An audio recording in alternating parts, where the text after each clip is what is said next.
Hello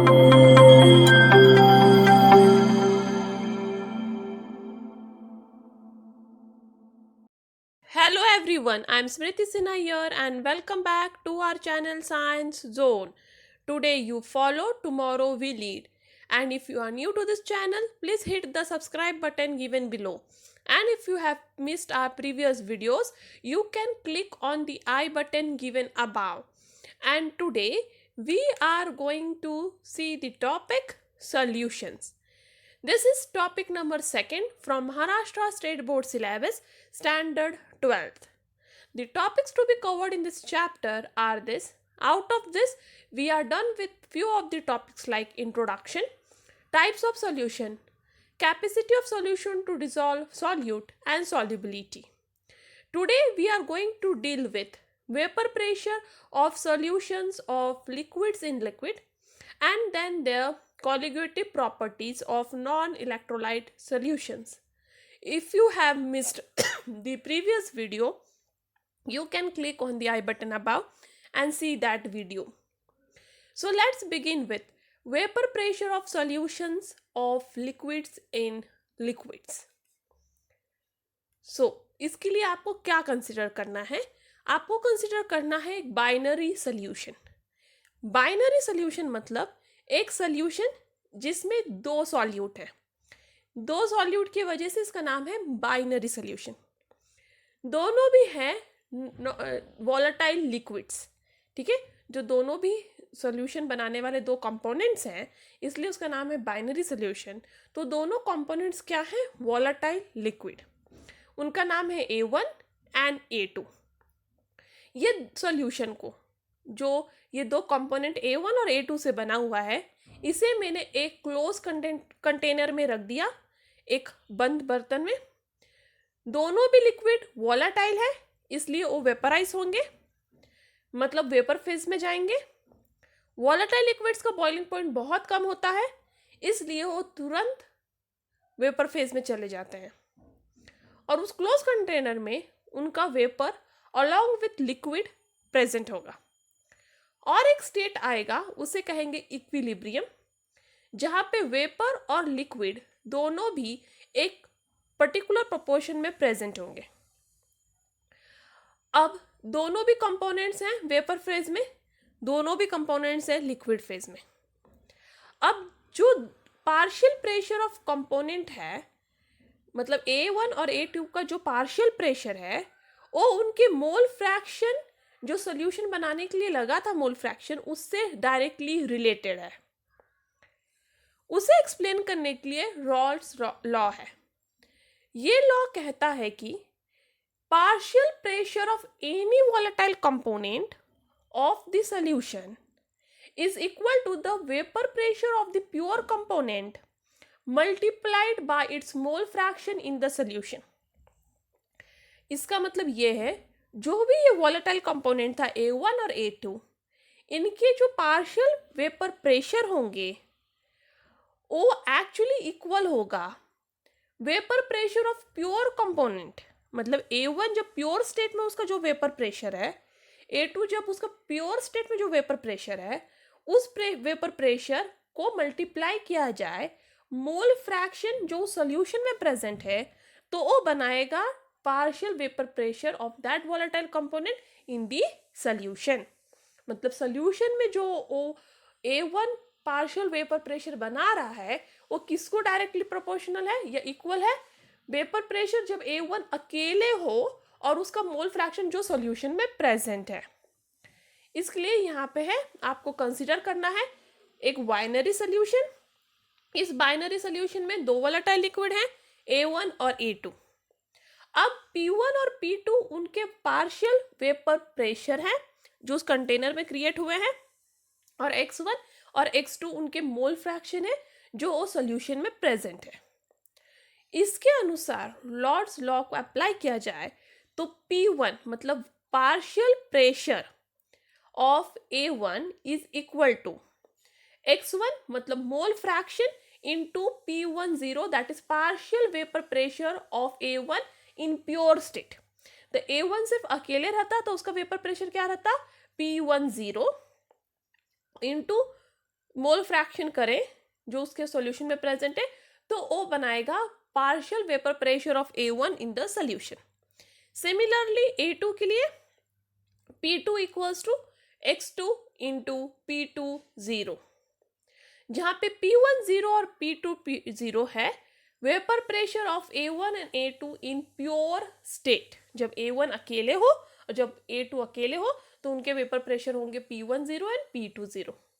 अब Dalton's law of partial pressure के अनुसार total pressure P about the solution is, ठीक है, तो टोटल प्रेशर P सॉल्यूशन के ऊपर जो रहेगा वो partial pressure of A1 and partial pressure of A2 दोनों को ऐड करके होगा।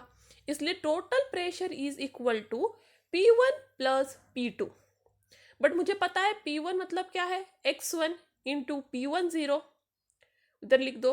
P2 क्या है, X2 इंटू P2 0, इधर लिख दिया।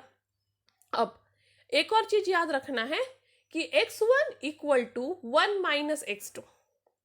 X1 की वैल्यू क्या है, 1 माइनस X2, क्योंकि जो भी मोल फ्रैक्शन होता है X1 plus X2 always equal to 1, therefore X1 equals to X1 minus X2।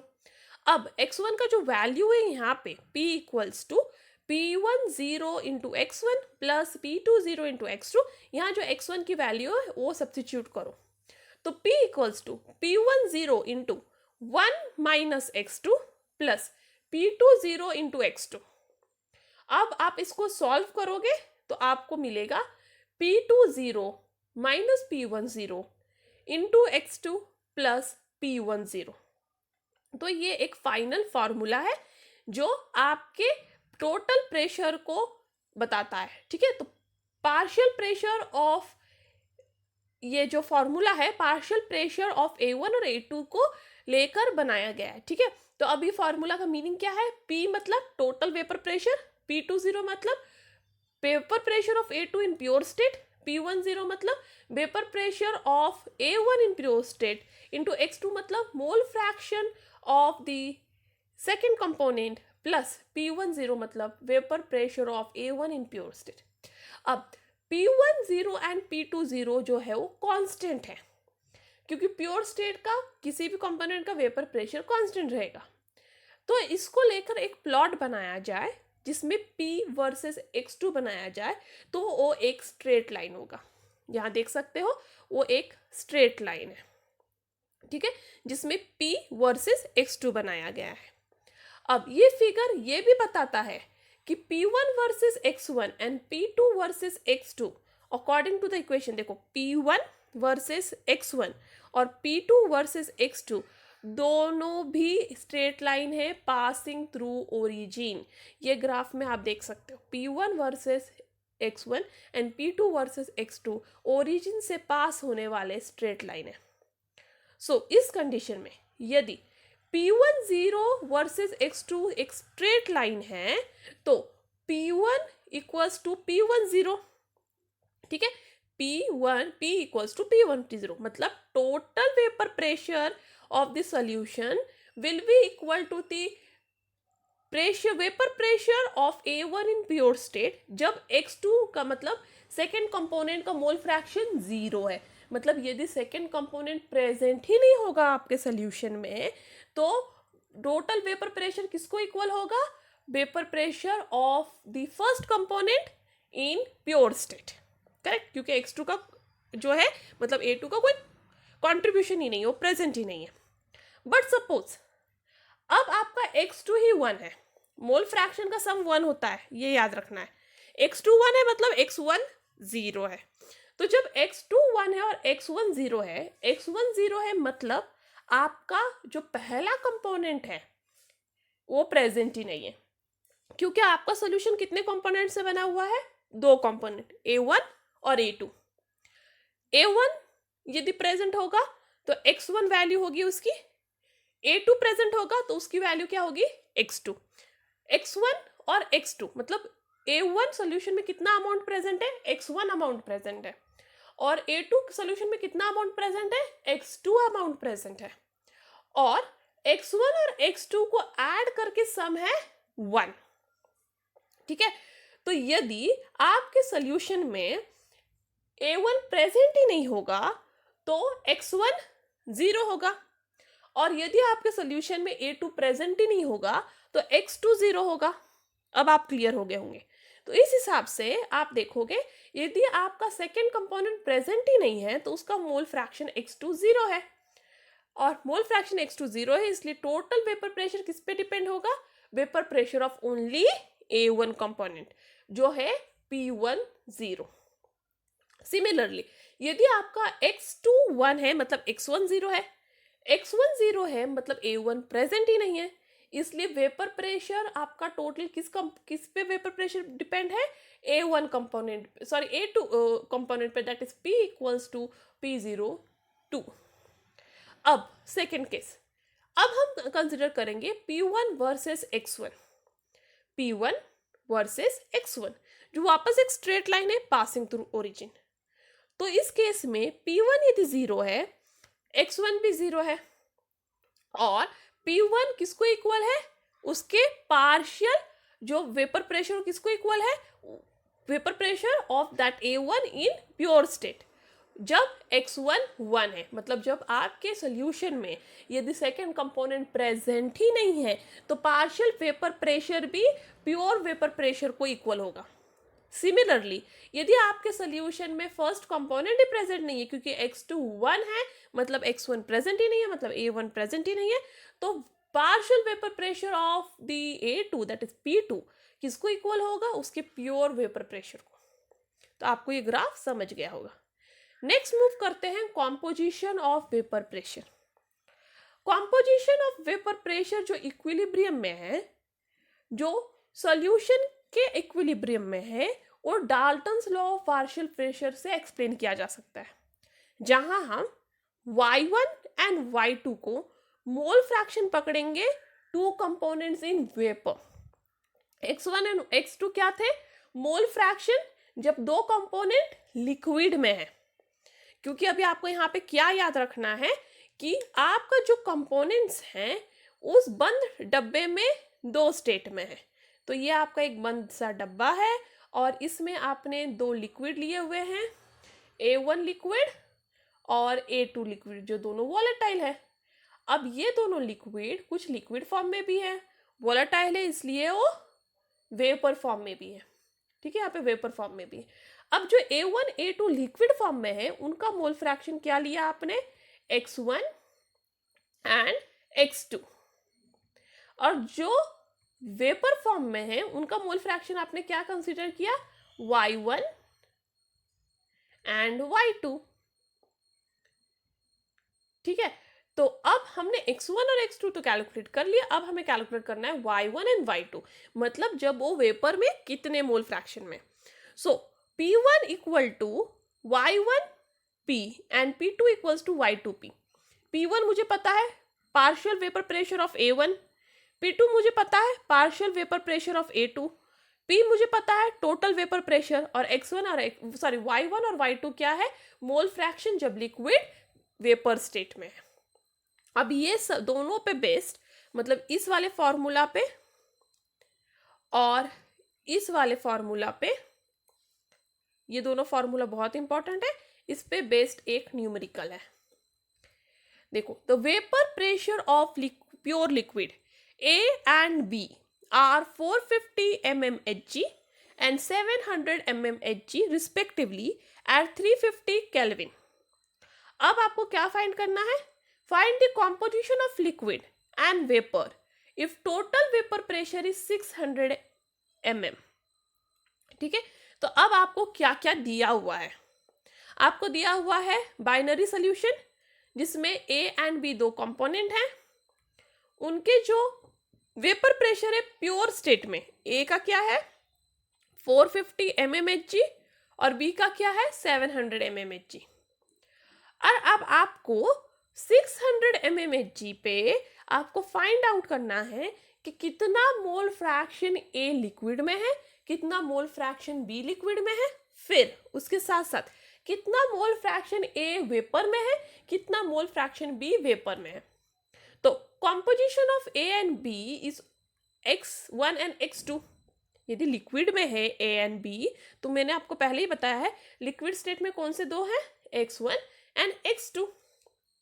तो विच इज इक्वल टू, मतलब वहां का फॉर्मूला क्या था, हमने पहले भी लर्न किया है, p इक्वल्स टू, फॉर्मूला था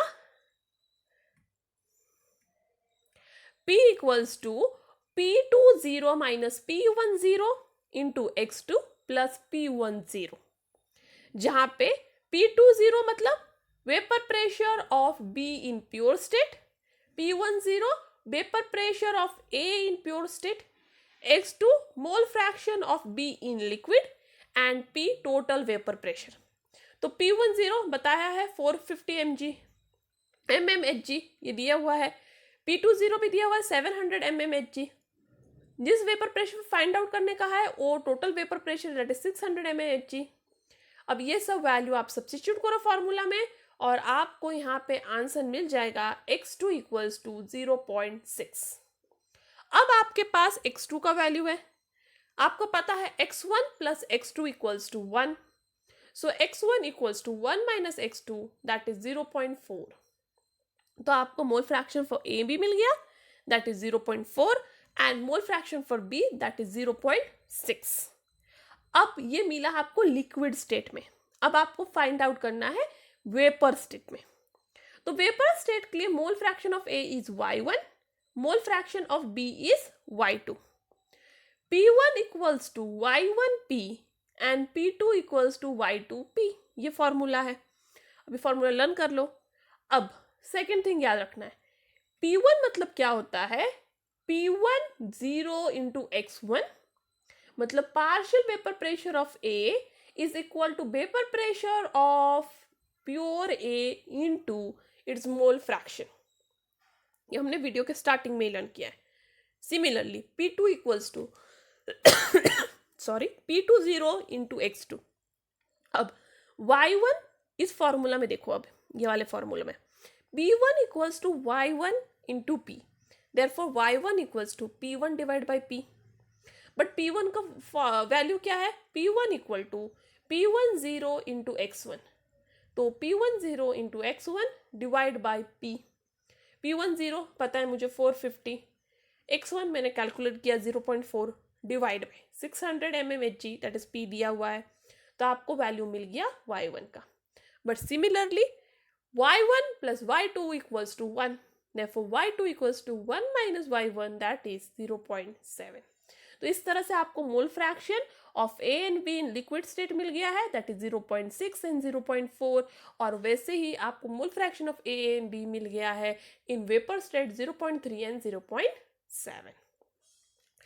नेक्स्ट कॉन्सेप्ट है आइडियल सॉल्यूशन। अब आइडियल सॉल्यूशन क्या होता है, आइडियल सॉल्यूशन है वो रॉल्स लॉ को ओबे करता है इंटायर रेंज ऑफ कॉन्सेंट्रेशन में।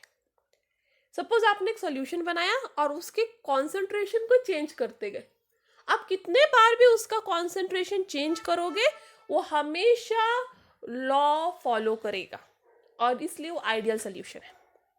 नेक्स्ट है, उसमें कोई हीट इवॉल्व नहीं होता, कोई हीट एब्जॉर्ब नहीं होता जब दो कंपोनेंट को मिक्स किया जाता है आइडियल सॉल्यूशन बनाने के लिए। तो बहुत सारे हमने देखा है पिछले वीडियो में ऐसे रिएक्शन जिसमें दो कंपोनेंट्स मिक्स किया जाए तो हीट बाहर जाएगा या फिर हीट एब्जॉर्ब होगा। बट आइडियल सॉल्यूशन बनाते वक्त दो कंपोनेंट को मिक्स करने के बाद उस रिएक्शन में ना हीट इवॉल्व होता है ना हीट एब्जॉर्ब होता है, और इसलिए जो एंथैल्पी ऑफ मिक्सिंग है that is delta mix H वो हमेशा 0 होता है, मतलब no heat change. Next, ideal solution बनाते वक्त जब दो कंपोनेंट को मिक्स किया जाता है तो उनकी वॉल्यूम भी नहीं बदलती है, टेम्परेचर तो नहीं बदलता है पर वॉल्यूम भी नहीं बदलती है। इसलिए जो आइडियल सॉल्यूशन होता है वो एक्चुअली उसका वॉल्यूम दोनों कंपोनेंट के वॉल्यूम का सम होता है। तो सपोज मैंने एक कंपोनेंट ए कंपोनेंट लिया है 1 लीटर, बी कंपोनेंट लिया है 1 लीटर और दोनों को मिक्स किया है सोल्यूशन बनाने के लिए, तो उस केस में जो आइडियल सोल्यूशन है उसका वॉल्यूम होगा 2 लीटर, तो वॉल्यूम नहीं चेंज हो रहा है, that is delta mix V will be also equal to 0।